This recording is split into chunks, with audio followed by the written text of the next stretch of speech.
જય કિસાન. તો ખેડૂત મિત્રો, 16 એપ્રિલ અને વાત કરશું 2026માં જે એક મોટું થવા જઈ રહ્યું છે, કારણ કે ઓલનીના બનવા જઈ રહ્યું છે, તે નવા રેકોર્ડ બનાવે એવી શક્યતા. ભૂતકાળમાં 142 વર્ષ પહેલાં આવું સુપર ઓલનીનોની અસર જોવા મળી હતી. આમ તો 10થી 15 વર્ષમાં સુપર ઓલનીનો જોવા મળતું હોય, પણ આ વખતે ઓલનીનો જે છે તે ખાસ છે. જે વાતાવરણ જે છે તે 142 વર્ષે પાછું રૂપાંતરિત થાય એવી એક શક્યતા ઊભી થઈ. તો શું મોટો દુકાળ પડવાની શક્યતા? તો એવું પણ નથી કે ઓલનીનો સક્રિય હોય તો વરસાદ ન આવે. ક્યારેક અતિવૃષ્ટિ અને ક્યારેક અનાવૃષ્ટિ, તો જોખમી વરસાદ પણ આવી શકે. તેમજ IMD જે લખે છે કે 92% વરસાદ, તેમજ આપણું સ્કાયમેટ જે લખે છે કે 94% વરસાદ, તો આ કોઈ નબળા વરસાદના સંકેત પણ નથી, પણ ગંભીરતાનો વિષય તો છે જ કે શું ભારત ઉપર આની અસર થશે. તો અત્યારથી તમામ જે સ્ટોકેજ છે તે બજારમાંથી માલ ખરીદવા લાગ્યા છે અને હરીફાઈમાં લાગી ગયા છે. પોતાના ગોડાઉન ભરવા લાગ્યા છે. રોકાણકારો પણ પાછા ખેતીમાં પાકો જે છે તેનું રોકાણ, એમાં મૂડી રોકાણ કરવા લાગ્યા છે. પશુચારો એ પણ પ્રભાવિત થાય. અને જે આમ જોઈ જનરલ કે કેટલી સિસ્ટમ બનવાની છે, તો કુલ મળીને આવતા ચોમાસામાં 25 સિસ્ટમ બંગાળની ખાડી અને અરબી સમુદ્રમાં સક્રિય થાય.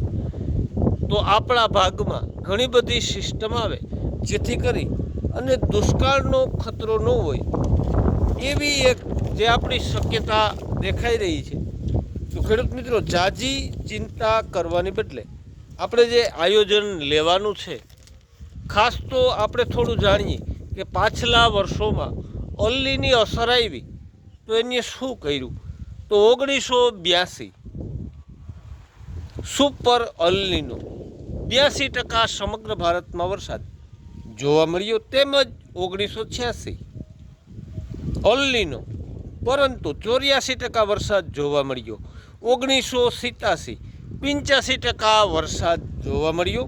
1951 ઘણી બધી ઓલનીની અસર જણાય, પણ સારું વર્ષ 98% વરસાદ પડી ગયો.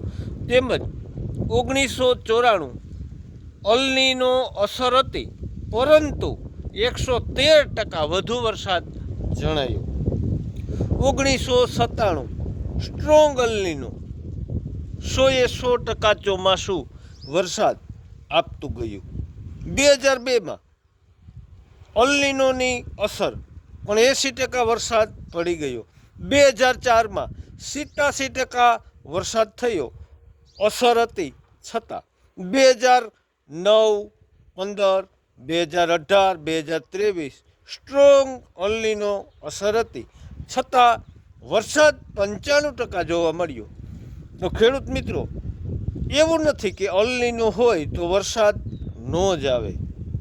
આમ જે IMDનું 5 વર્ષનું અનુમાન, કે જે 5 વર્ષની સ્ટીક ઓલનીનો હોય છે, તે પણ આટલી બધી ગંભીર હોતી નથી. પણ એક વાત છે કે આને સિરિયસથી વિચારવું પડે, અને આપણે જે સંકેત મળ્યા છે તે પ્રમાણે મધ્યમ વરસાદ થાય અને મારા ખેડૂત મિત્રોને પાકમાં લગભગ નુકસાની ન આવે એવી એક પાકી શક્યતા ઊભી થઈ. તેમજ આપણું પ્રાચીન વિજ્ઞાનના સંકેત પણ નબળા નથી જતા. તો આવતું 2026નું ચોમાસું મસ્ત અમૃત જેવા મોલ પાકે અને મીઠા પાણી ખેડૂતોને મળે એવી શક્યતા. જય હિન્દ, જય કિસાન.